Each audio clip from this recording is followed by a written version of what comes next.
మిగతా వార్తలు చూద్దాం. అందులో ప్రధాన వార్త ఈ ఎన్కౌంటర్కి సంబంధించి దాదాపు 16 మంది మావోయిస్టులు కాల్చివేయబడ్డారు. అండ్ ఈనాడులో మాత్రం దాదాపు 24 మంది మావోయిస్టులు చనిపోయారన్న వార్త మనకి ఇక్కడ ప్రధానంగా కనిపిస్తుంది. దీనిలో మావోయిస్ట్ అగ్రనేత చలపతి ఉన్నారు. ఆంధ్రజ్యోతి వాళ్ళు 16 మందిని రాసిరు. మొత్తానికైతే భారీగా ఎదురుదెబ్బ తగిలింది మావోయిస్టులకి మరోసారి.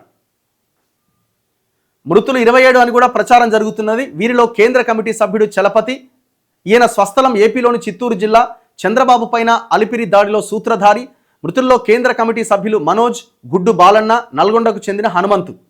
వ్యూహాత్మకంగా వ్యవహరించిన పోలీసులు నిఘా సమాచారంతో గరియాబంద్ నిర్బంధం. 1000 మంది జవాన్లు డ్రోన్లతో మావోయిస్టుల కదలికల గుర్తింపు. 40 గంటలకు పైగా కాల్పులు, కొనసాగుతున్న ఎన్కౌంటర్ గొప్ప విజయంగా అభివర్ణించిన కేంద్ర హోంశాఖ మంత్రి అమిత్ షా. అసలు మొత్తం పూడి చవతల పడేస్తున్నారు. ఈ ఆపరేషన్ కగార్ పేరుతో కేంద్రానికి ఇప్పుడు ఒకటే ఒక లక్ష్యం ఉన్నది.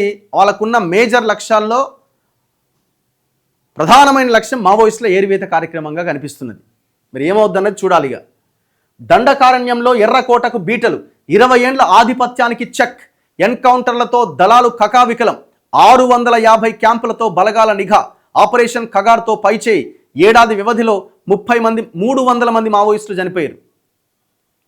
జస్ట్ ఒక 1 ఇయర్లోనే లాస్ట్ 22 డేస్లో దాదాపు 50 మంది చచ్చిపోయారు, చంపేసిరు.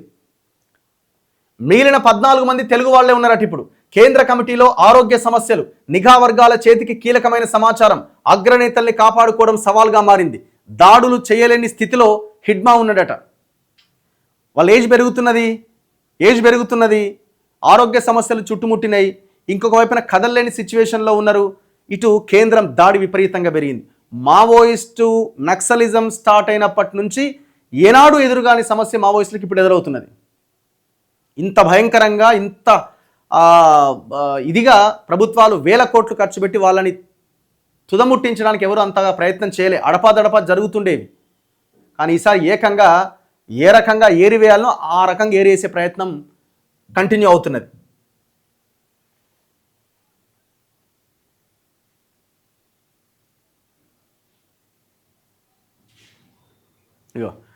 ఈ ఎన్కౌంటర్లో చనిపోయినట్లు భావిస్తున్న నల్గొండ జిల్లాకు చెందిన పాక హనుమంతు 42 ఏళ్ల క్రితం నక్సల్ ఉద్యమంలో చేరిండట.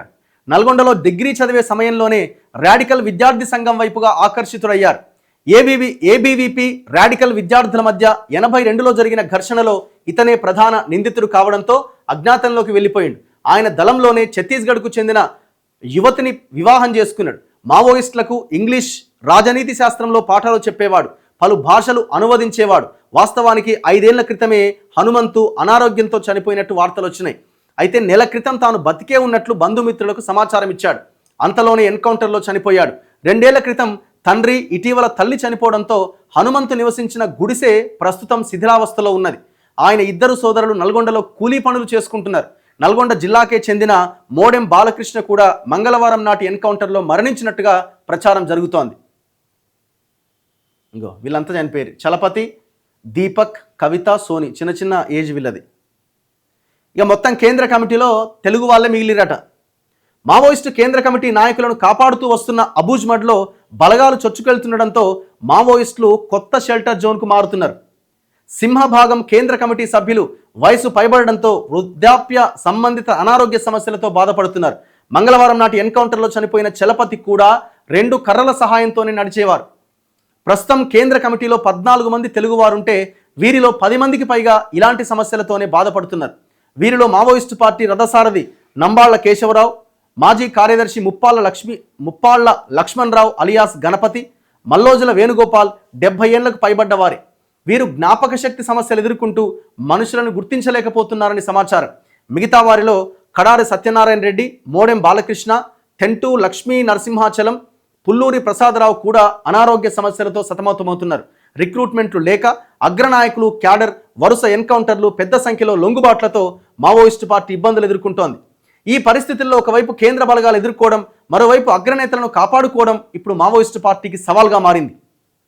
మల్లోజుల కోటేశ్వరరావు భార్య పోతుల కల్పన కేంద్ర కమిటీ సభ్యుల్లో ఏకైక మహిళ. ఆమె జనతన సర్కార్ బాధ్యతలు నిర్వర్తిస్తున్నారు. అడపాదడపా పోలీసుల వ్యూహాలు తిప్పికొడుతున్న కేంద్ర కమిటీ సభ్యుల్లో తిప్పిరి తిరుపతి, గాజర్ల రవి, కట్టా రామచంద్రారెడ్డి, బడే దామోదర్ అలియాస్ చొక్కారావు, పసునూరి నరహరి ఉన్నారు. అయితే అరెస్ట్ అవుతున్న లొంగిపోతున్న మావోయిస్టులతో ఇప్పుడు దళాలకు ముప్పు పొంచి ఉందని తెలుస్తోంది. కాంకేర్లో అరెస్ట్ అయిన ప్రభాకర్ రావు ద్వారా మావోయిస్టు పార్టీ అగ్రనాయకత్వానికి సంబంధించిన కీలక సమాచారం నిఘా వర్గాలకు చేరింది. కేంద్ర కమిటీ సభ్యులు ఎక్కడున్నారనే సమాచారాన్ని పక్కాగా తెలుసుకున్నాకే బలగాలు దాడులకు పాల్పడడం ఇందుకు నిదర్శనం.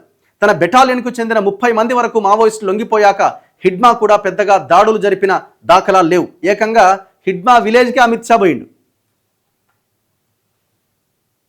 సో ఇట్లా ఈ వరుస దెబ్బలు మావోయిస్టులని ఊపిరి తీసుకోకుండా అయిపోయినాయి. దండకారణ్యంలో ఉన్న ఎర్ర కోటలకి బీటలు వారుతున్నాయి. 20 ఏళ్ల మావోయిస్టు ఆధిపత్యానికి చెక్ పడుతున్నది. దాదాపు 650 క్యాంపులు పెట్టి నిరంతరం నిఘా పెడుతున్నారట. ఇప్పటికే 5,000 నుంచి 6,000 కోట్లు కేంద్రం ఖర్చు పెడుతున్నది వీళ్ళ మీద.